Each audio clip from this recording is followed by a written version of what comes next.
Well, last episode, we left on somewhat of a cliffhanger with O'Neal Cruz being injured.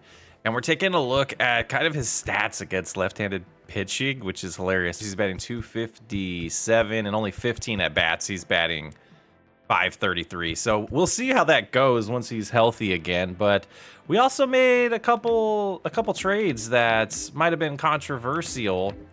Bryce Eldridge was probably a ripoff to the Giants, as well as the trade for Colas. We ripped off the White Sox on this one, and one of the things I'm kind of thinking about just to even things here before we jump back into the rest of the episode is let's go to the White Sox. We'll see what they're needing. Closing pitching. We don't have a good prospect there. We're not giving up Bednar for that. Relief pitching. Bubba Chandler is a B potential 21-year-old that I think I'm going to throw their way to kind of just right the ship here. And in pursuits of that, we'll grab Nicholas Padilla. And that'll satisfy that for me. I think that evens it out a little bit. And then we go to the Giants, and they're looking for relief pitching, center field, left field, shortstop, first base. I think we're going to give them the 23-year-old Bowen here. And then also take a look at left field and see if we have something that's decent to give them. We'll do Matt Frazier, and then we'll come over here and do the same thing, and I think that'll even out those trades, swapping some prospects, but I think it helps the other teams out based on us pretty much ripping them off. But a little bit of spoilers for the rest of the episode. You can see we're 37 and 37 at this point. Let's catch up on the action. O'Neal Cruz is out 1 to 2 months with damaged knee cartilage. Do we put him on the 10-day so we get him back sooner? I think so. Okay. So the team's falling apart. We're 6 games behind now. One of our future stars is now injured. Oh, he was doing good too. He was doing good. Hayes is just struggling. Reynolds is struggling. What's the move here? So we know we could put Bay back at second base. We can put Guerrero at shortstop. Third base here. I don't think we're ready. Are we ready to bring him back? How's his AAA stats? 240. Oh man, what's the move here? Let's look at the overall team. I don't know if I want to disrupt Zawinski's potential growth here because we're not going to play him every day. I think it's an infielder that can play that position. Welcome back to the big leagues, Jared Triolo. And that Guerrero is, oh, Triolo can't play second. Okay, so that's what we're going to have to go with here. And what do we want to do? We're gonna throw him right into it. Let's take a look here. We have ran off a few wins here. That week we just simulated, we got 4 wins, 2 losses, or 3 losses if you count that Saturday game. So we're back at 36 and 34. This is about what I thought I'd get out of this team this year. As far as wild card, we're still somewhat in it, but this, to be honest with you, this is what I was expecting. So 74 overall to us. 84 potential. Yeah, I think we would stay away from this guy. Let's find someone else to scout here, position player wise. We're getting closer to the draft though. I mean, let's get some information on Esparza. We're going to edit this one to be the West now. And we'll go here and edit scouting to be Central. But let's go ahead and take a look at some of the recently scouted, just to see if anybody jumps out at us. And we need to take a look. We have 27 days, so we need to start scouting individuals a little bit better moving forward, I think, after this. Yeah, we're close. Maybe we do that now. Maybe we ignore the West. Let's cancel that. What can you scout? Discovery's the best. Maybe we just keep discovering. Let's go ahead and finish up Hood's profile. Hood. All right, we'll get that done. We're going to move that to our number 2 priority, and that'll give us 45%. So that will finish that profile, and we will finish Esparza's profile as well. All right, and simulate this game. Rockies beat us. We're 36 and 35, and I want to focus on the resurgence of Triolo in the major leagues against the first place Reds. And now, your 2024 Pittsburgh Pirates. It really makes you wonder if we would have left Cruz as a bench player, or not a bench player, but if we would have left him as a platoon player, would he have gotten hurt? I don't know. Either way, getting hurt's going to stunt his growth a little bit. Hopefully this isn't a trend for him moving forward. If so, we'll be moving on from Cruz. I'm not a big fan of injury-prone players. Don't want to build my team around them, but we'll learn from it. Injuries do happen, so we're not going to hold him to that after one time or hold it against him. Ground ball opportunity for a double play. Nice flip by Triolo. Nice double play. Man, you never know how these seasons are going to turn out in Major League Baseball. We're down 1-0 against the Reds here. We got to get a good at bat with Triolo here in the bigs.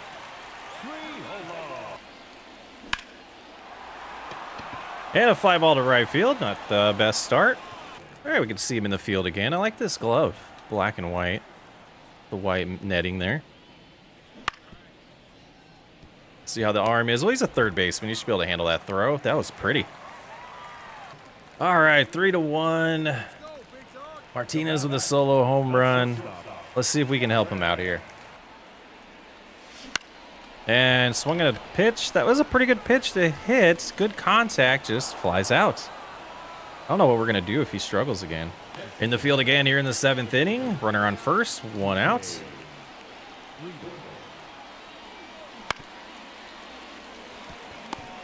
Little glove flip there, and 2. Not a bad middle infield right now, I guess. Another opportunity here in the field. 9th inning. Not looking good for this game, though. Ground ball. Let's take the sugar out at first. That'll end the top of the 9th. Are we up? Do we get to bat? We do. We get to lead off here. Let's get the rally going against Diaz. 90-mile-an-hour slider, 97-mile-an-hour fastball, and a 96-mile-an-hour fastball. So his slider looks like to be his best pitch. And he has 2 fastballs. So let's see what we can do here. 2-0 count. Just trying for some contact there, and we just get under it. Nice base hit, though. Bloop. McCutcheon still batting .299. 10 home runs. Figured we'd get the steal sign here. You know, it's kind of funny. You want to eliminate the double play, but your run doesn't really matter if you score. Like, the run doesn't matter. So you basically just, the coach decided he wanted to steal there, throws him out. The double play is out of order, but Hayes does hit a 3-run double to win the game. Okay, we'll take it. Triolo got thrown out stealing there. I would not have done that if I was the coach. Like I was kind of explaining there.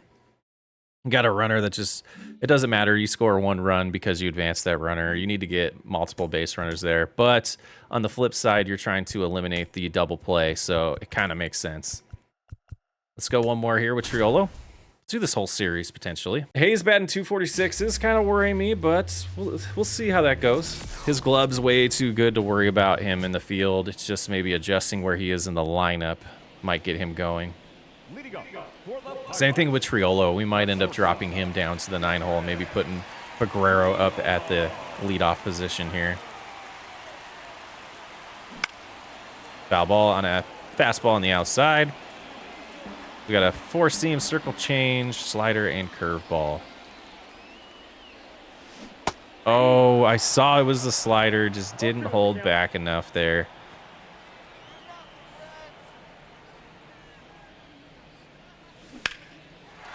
Triolo, did he get all of this? He was acting like he did. I wasn't even gone far enough, bud. 0-2 count. 1 ball, 2 strikes. Matt Morris, 27 saves in the American League. Wow. Ground ball to the shortstop. They outrun it. A lot of infield singles lately. Reynolds way ahead of that pitch. He's grounded into 11 double plays. Let's hope this isn't number 12.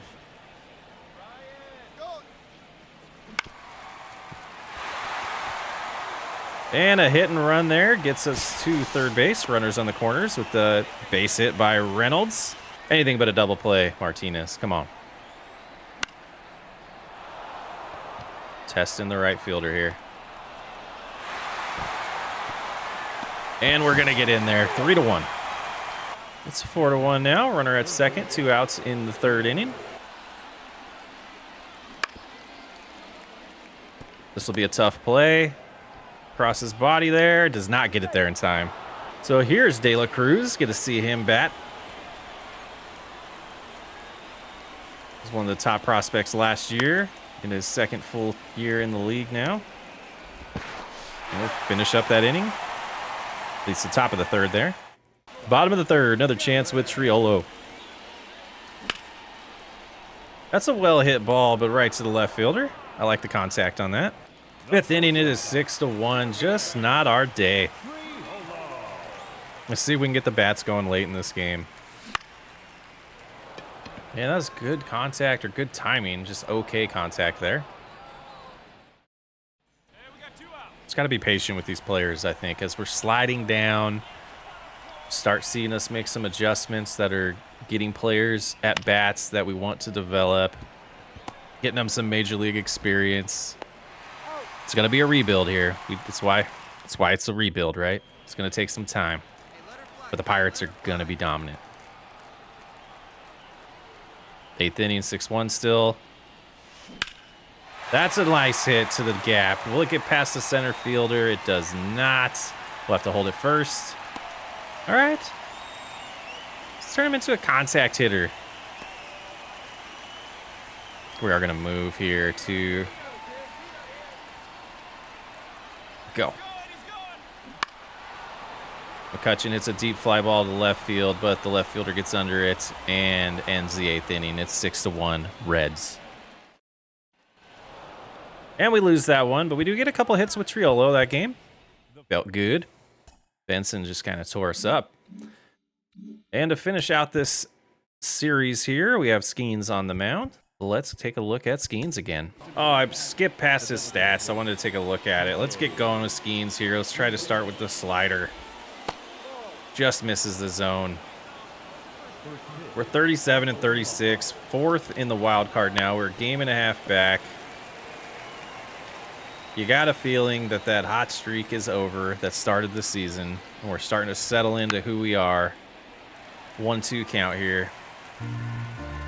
Try to blow by him with a high fastball. And that's a well-hit ball. Reynolds going back. He is able to get under it. 1 out. Yeah, I think we're starting to settle into who we are. Maybe a 500 team, maybe a little bit below 500. Hope we don't fall too far below 500 if we do. How do you not call that ump? How are you supposed to be an effective pitcher when balls in the strike zone are called balls? Yeah. 2-1 count now. Try the slider. Confidence is not very high right now for Skeens. That's a nice... Oh, that was the cutter. Confidence isn't bad. I saw the break on the slider wasn't what it was because it was the cutter. 2-2 count. Let's see if the changeup is going to work here for our put-out pitch. Oh, he almost went for it. Almost went for it. Full count. Let's bring the heat. Yeah, I just wish we could get him to throw 102 miles an hour like real life, but I don't see the ability to change that. Oh, we get a call there. It all evens out. I dig it. 0-2 count here. Let's try the changeup again. It got him to swing. Just got to throw it to first. And that's 3 up, 3 down in the first. Facing off against Nick Martinez, who is 5-1 with a 3.58 ERA in 14 starts. We get no runs in the first. Will Benson's up to bat here. Just a little low on the control here.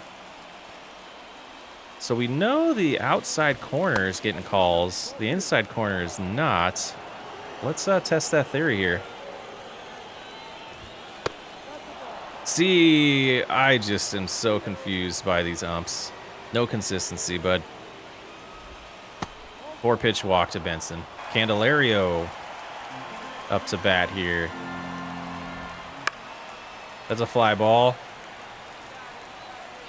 Little pop up to the catcher there. Skeens has a lot of development to do, but he's going to be a stud. He's going to be a stud. Change up here. Ooh, De La Cruz came around on that. 2-2 counts. Let's throw a low fastball here. Just missed the plate. 3-2. 3-2 slider. Got him. Got him looking. Oh, got him on a high changeup. We did not have any control over that pitch. And a cutter just to catch the zone there. It's a dangerous pitch to a lefty, but we like risking it. It's a foul ball. And let's try the changeup here low. Oh, it got up way too high in the zone. Control's a little bit of an issue for the youngsters so far. 2-1 counts. Swung at an outside fastball to end the top of the second. Still no runs for the Pirates. 0-0 game going into the third inning.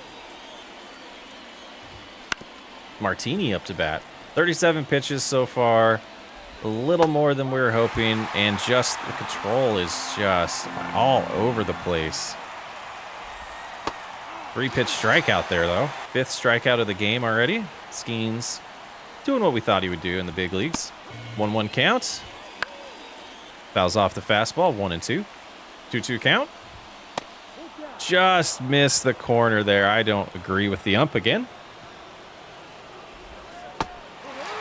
But we got him with the changeup. 6 strikeouts for Skeens. Still in the third. Plenty of run support. How did I miss that? 4-0. Hayes with an RBI. Triolo with a 3-run home run. That's what I'm talking about. And there's the first base hit for the Reds in the 4th inning. Skeens relaxing a little bit with the 4-run lead. Let's hope he doesn't relax too much. You know, I was talking about, expecting the team to slide, but that doesn't mean we're going to stop fighting. We're going to fight for this. We're not going to make any crazy moves that aren't realistic and don't build the team the way we want to build it. So we're not going to go out and try to trade for a player that's going to cost us a lot of money early on in this rebuild. That would be something when we're pushing for a division title or feeling like we have the ability to make a long playoff run. But right now, that would just be, counterintuitive, or not counterintuitive, but counterproductive to what we're trying to build long term. So 1 down here in the 4th inning. 1-2 counts. That's another strikeout looking. Ball 4 walked him. Okay. Second walk allowed. We are up to 69 pitches. And that's kind of the downside of getting a lot of strikeouts, especially when you're struggling with command on every pitch. Getting a lot of balls, a lot of high counts at bats. 1-2 count to De La Cruz here, and we strike him out to end the inning. Hopefully we get the 5th. 4-0 still.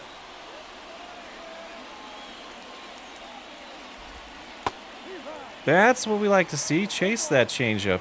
Slider to strike him out, maybe. It does. Strikes him out looking. Is that 8 strikeouts now? 10. That's the 10th. Skeens having a game.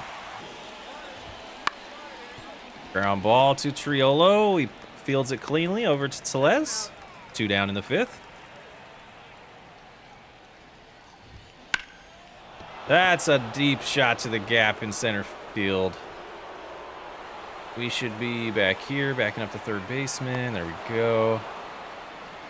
That's a double. Second hit of the game. Not bad, though. Still a good outing here. Pitch count's getting up there for him, though. Almost 80 at this point. Foul ball. 1-1 count.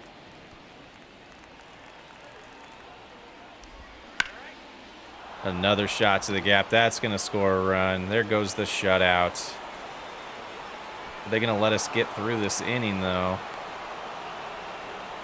Have a chance for the win here. All right, let's be a little careful here. That'll do it. If I was the coach in this scenario, I'd go to the bullpen here. They keep us in, though. See if we can get a quality start. See, that's a strike. Come on up. 2-2 counts. See if the changeup can put him away. Does not. Let's see what we got in the gas tank here for the fastball.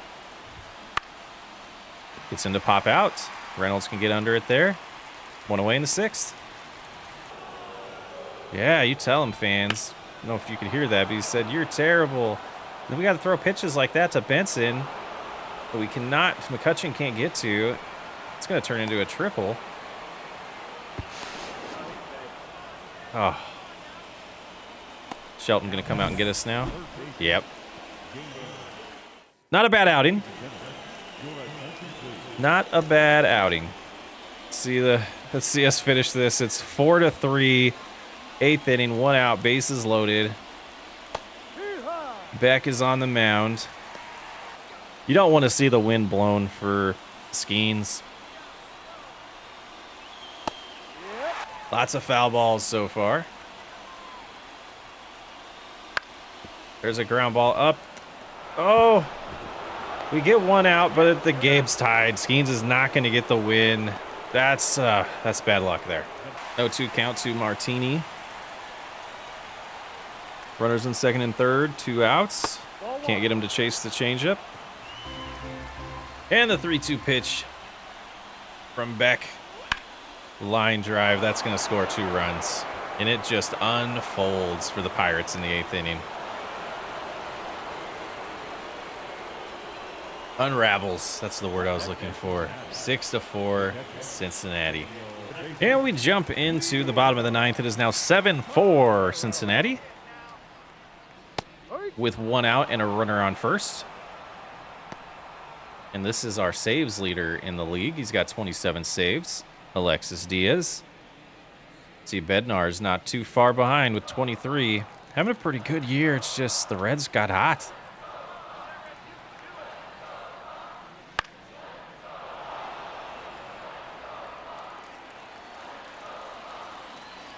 Let's go, Bucks. 1-2 count.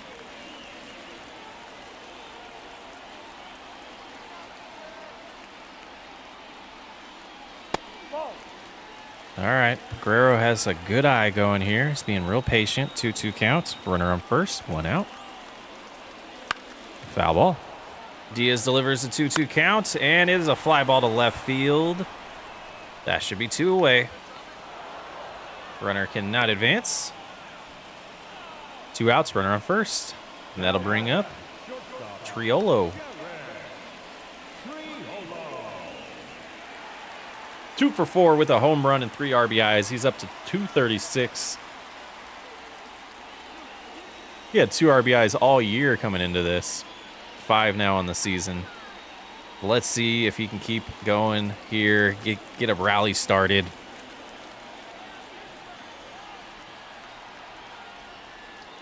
He ground up the middle. That'll keep us going. That'll bring the tie and run to the plate. Really hope Triolo is making a turn here to improving his season and just turning it around. McCutcheon here, 0 for 4 today. 10 RBIs or 10 home runs on the season. Not too shabby. 2-0 count. Diaz looking for his 28th save of the year here. Foul ball, 2-2 count. Orioles move within 2 games of the Yankees in the AL East as McCutcheon strikes out to end the game. The Reds take the game and the series 2-1. Take the game 7-4. Too bad we couldn't get a win for Skeens. And the loss goes to Chapman. Gives up 3 runs. Oh, man. That's a move we might have to make. So let's take a look at how the pitching rotation of the bullpen's been doing. Olderman. I wish I could see breakdown of games. I'll have to go through maybe and look there. But it might be time to make that change. And we'll focus on that next episode. But let me know, what should we do with Chapman? Is it time to try to move him before he declines more? I just don't know if people are going to be interested in him at this point. We might be just eating this money for the rest of the year, letting him walk. We don't have a lot of options, though. We'll look at AAA. We'll see if there's any other relievers doing well. Had some comments about our bullpen in recent episodes, and you can see we have 1, 2, 3, 4, 5, 6, 7 pitchers in the bullpen, and then as far as position players go, we have 1, 2, 3, 4, 5 bench players, And that's how I like it. We have 2 outfielders, 2 infielders, and a catcher. And then we have Joe that can play first base. So we have pretty much everything covered as far as in the field and the ability to cover all the positions for people to have days off. So let's go ahead and get to the next scouting window. See how we do against Tampa here. 3-1, we're losing. We end up losing 5-2. Another one against Tampa. Pirates win 5-1. And then we get this information that Oneil Cruz is eligible, but we're going to keep him on the 10-day. Let's go ahead before we jump into scouting, go look at our injury report here. If I remember how to find it. There it is, injured list. Shows 31 days left for him to be out. We got a couple other guys that are on the 60-day. Have a little bit of time left before they come back for the minor league clubs. But we're looking at another full month of no Cruz, and sure hope that doesn't hurt him. What is his durability? It's 83, so hopefully this isn't a trend, and we can actually see Cruz start developing and be an important player on this team.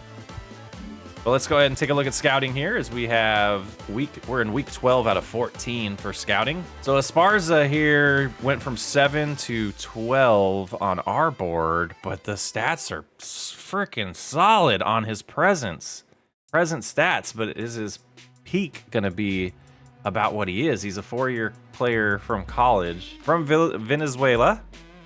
Fielding could use a lot of work. That seems to be where his weakness is, but he could potentially be a first-year contributor.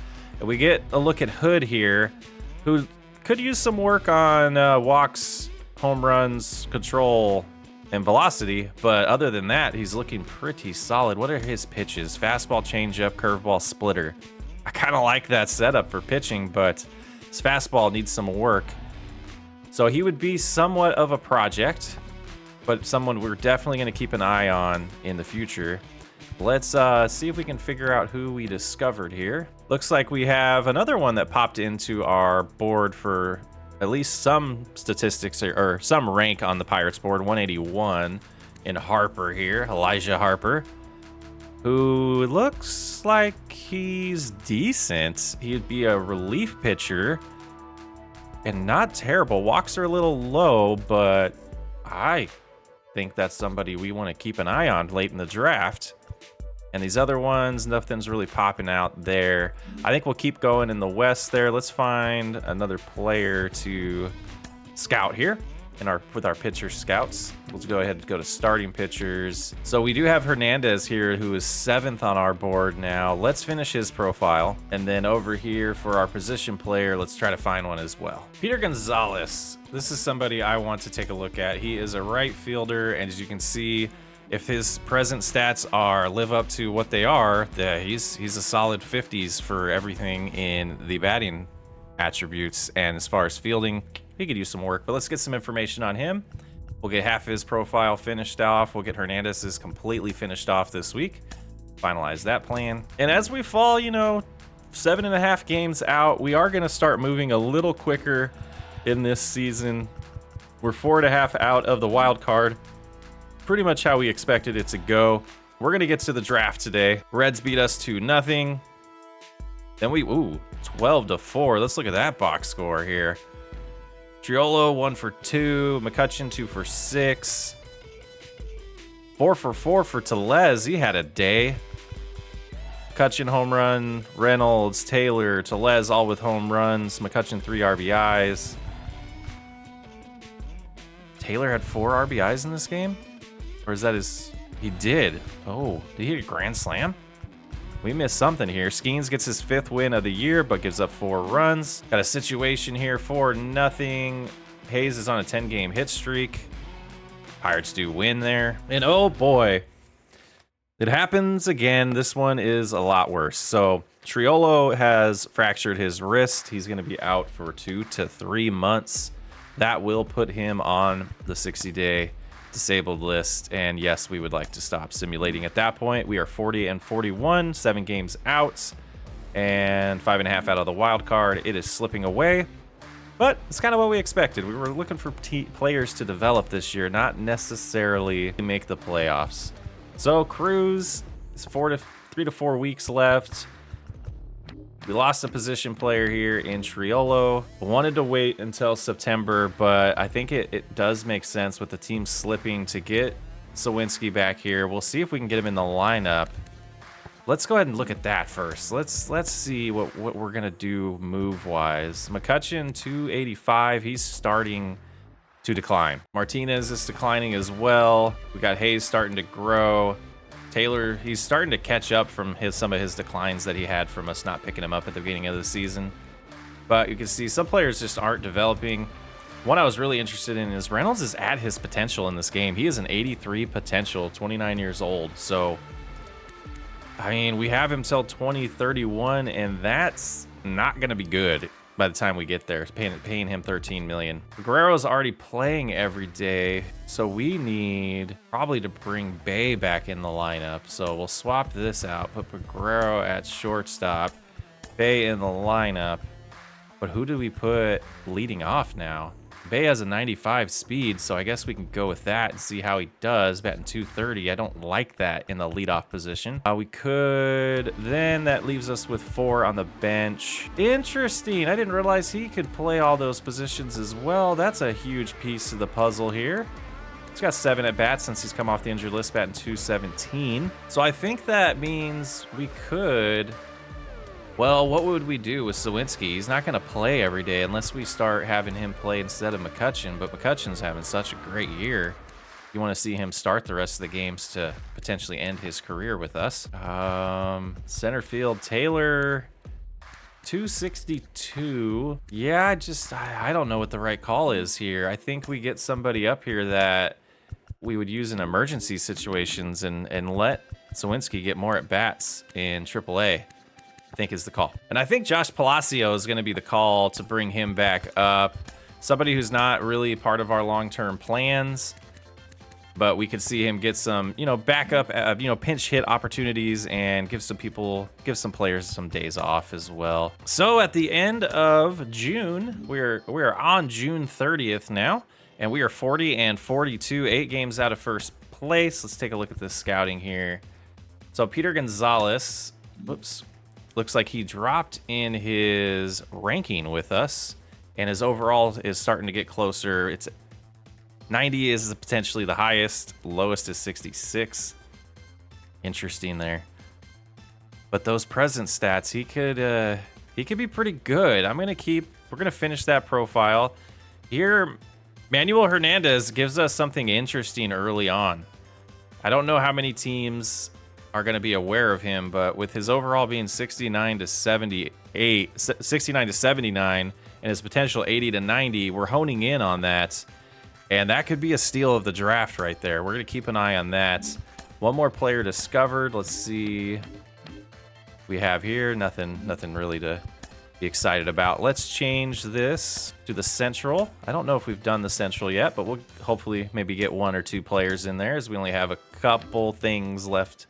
Couple weeks left to scout, and I really want to go ahead and look at some of these relief pitchers that we've discovered and see if we can get a little bit more information. I think Merrifield here would be a good one to focus on, and we'll finish up Gonzalez, and that'll be it. I don't feel like we're prepared enough for this draft, but it'll be all right. So moving along, we'll go ahead and keep simulating a few games here. Yanni Diaz was traded to the Twins from the Rays for Brooks Lee, Walker Jenkins, and Aaron Sabato. All right, trades are starting to happen. It is July. So simulated through another week, and we went 3-3 there, putting us at 43-45. Going back to our scouting now. Peter Gonzalez, complete profile here. Looks like he will be peaking at 84 if his potential hits there. I gotta believe that. Gosh, there's no way he's a D, right? I think this is somebody we take a look at maybe in the 3rd round. And as far as Merrifield goes here, he opted out of his doctor's exam. Not really sure about him. Recently scouted. Not really anybody that pops up there. We're gonna do that for the last week, but let's find another reliever here. Let's take a look at. I think we'll go with Cornell here. Dwayne Cornell. He's going to be potentially a project, but we'll see. We'll see how that turns out in our last week of scouting. Well, we've simulated through a lot of games here, and I want to go ahead and take a look at how players are doing now. Bay's down to 215. McCutcheon 277, Reynolds 279. Actually, let's go into this view here. There we go. Yeah, and we can start sorting things. Oliveras is our hottest bat, batting 299 for the year, only 127 at bats. We might need to get him back on the field. O'Neal Cruz was next. Then we have Reynolds, McCutcheon.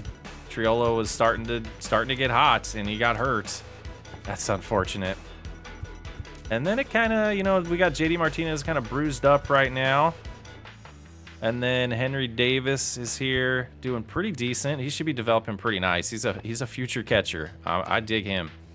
And you see Michael A. Taylor has recovered from most of his declining, but still he's 33, so his best years are probably past him. But he's having a better year than last year, average-wise. Home runs, 4 home runs, 16 RBIs.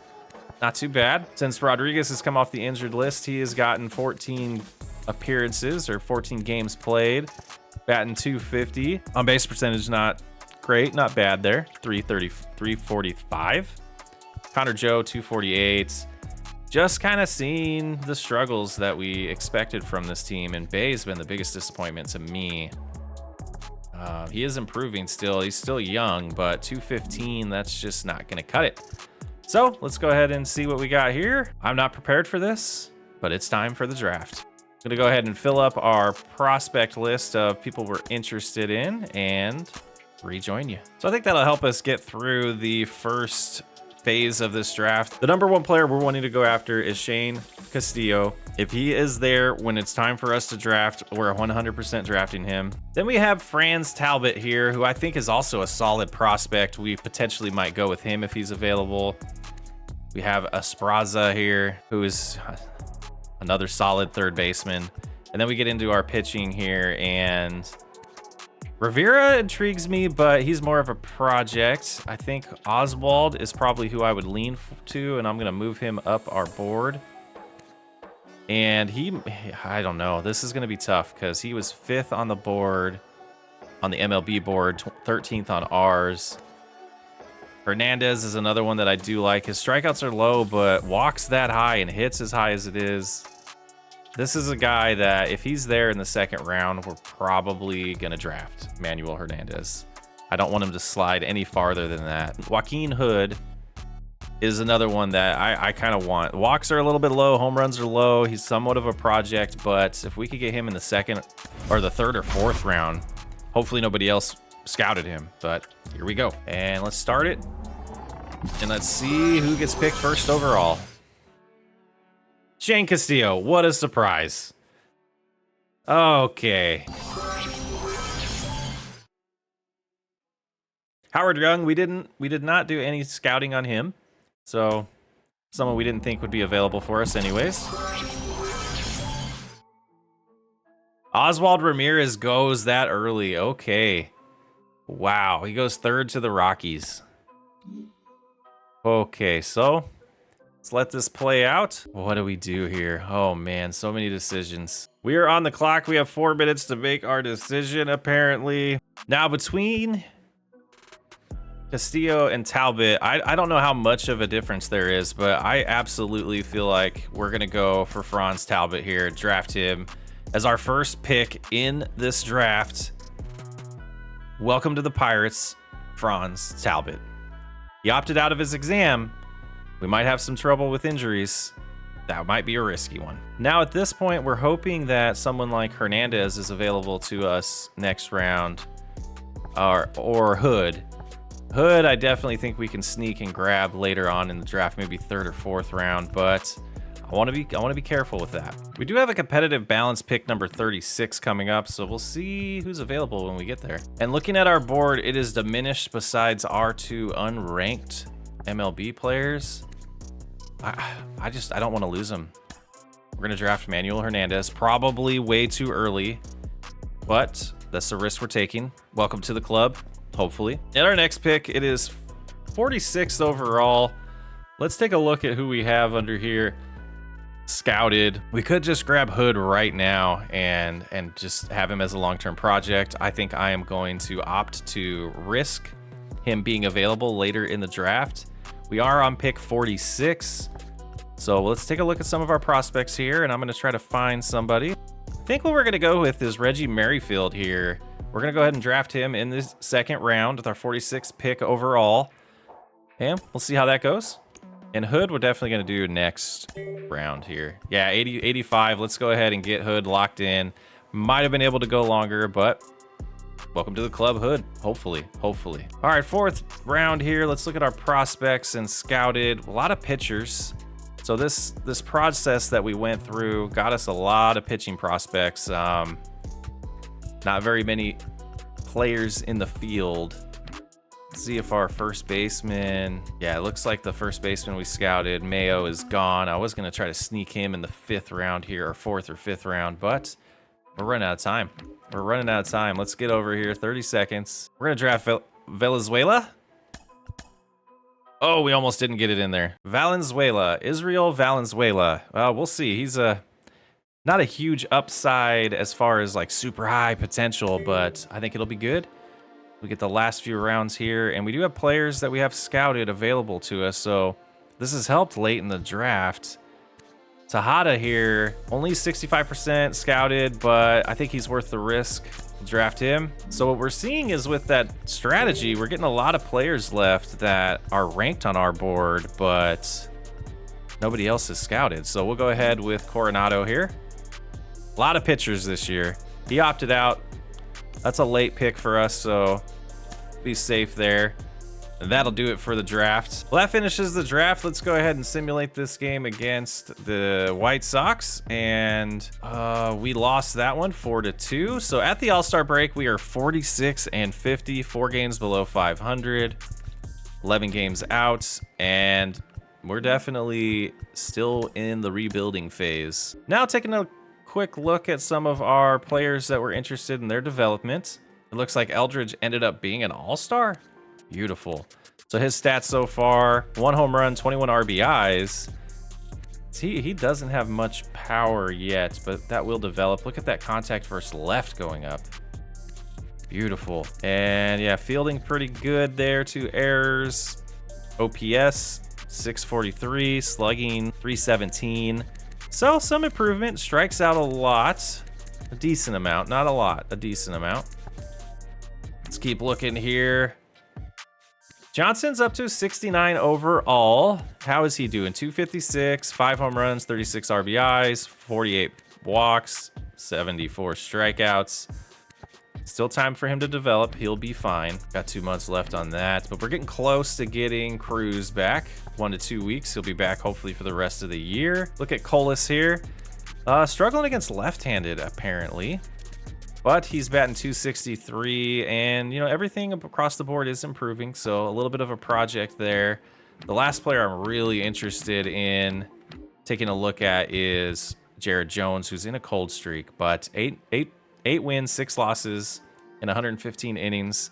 ERA pretty solid, and we can see he's starting to develop across all of the hitting, strikeouts, walks, and home runs and clutch in that area of his pitching, as well as his arms improving as well. So that's good. And he's up to a 70 overall, so definitely going to be looking at him in September to come up. What do we have in the All-Stars? Let's take a look at that before we end the episode. It looks like Mitch Keller made the All-Star team as a starting pitcher. That's awesome. He's 11-3, 2.29 ERA. He's a sneaky pitcher here. He might be a Cy Young Award winner candidate at least. It looks like Bednar did make the All-Star team as well. Henry Davis was close. He didn't make it, but he was in the voting at least. Hayes did not make it, unfortunately. He's batting 271, so he's doing a little better. Reynolds, nope, no shot for Reynolds to make the All-Star team there. I think that's it. I think we just have the 2 pitchers. Yeah, it appears so. And our first chance to sign draft picks, we will do this and see how we can go from there. We need to scout Talbot a little bit more to make sure we get his interest up as high as possible. This one, Manuel Hernandez, I think we can probably go ahead and sign, and Hood, we can probably get pulled off here. So we'll go ahead and offer them contracts. 1.7, he's looking for 1.8. Let's give him, well, we only have 12.7. We'll go ahead and try this. He is signed, okay. That's exciting. And then Hood's not asking for as much. So we'll go ahead and give him 800 just to make sure we lock. He declined. Okay, so we'll let him work on his interest a little bit. But here, Merrifield, we'll go ahead and offer a contract here, 1.6, and he has decided to sign as well. Let's see how many of these we can get going here. Let's see if we can get Valenzuela signed. He declined. Okay, so we'll let these ones cook here for a couple days, and we will pick up at that point next episode. Oh, here's the all-star voting. Look at that. It's right there. It's right there. Yeah. All right, that's where we're gonna leave this episode. Pirates have struggled a little bit. We're 46-50, kind of what we expected. The Reds are tearing up the division. The Cubs are catching up to them. And the last thing, let's look who has the best record in the league. The Dodgers are 62 wins. Phillies have 61. Rangers are doing awesome again. And the Braves, 67, looks like the most wins right now. So they have the best record in the league. The Phillies are behind them with 61 wins. And the wild card, Diamondbacks, Cubs, and Phillies. In the National League, we have, or the American League, we have the Yankees, Astros, and Angels in the wild card. Well, we're past the All-Star break, in the signing phase of our draft picks. Next episode, we'll learn the overalls and the potential of all of our draft picks, as well as get into probably the month of August and the trade deadline, the big trade deadline. So between now and recording the next episode, I'm going to start figuring out exactly what I want to do with this roster, and we're a rebuilding phase, so we'll look for some teams that are in the buying phase of the playoff push is what they call it, strategy, and see if there's any trades that would make sense to go to those teams.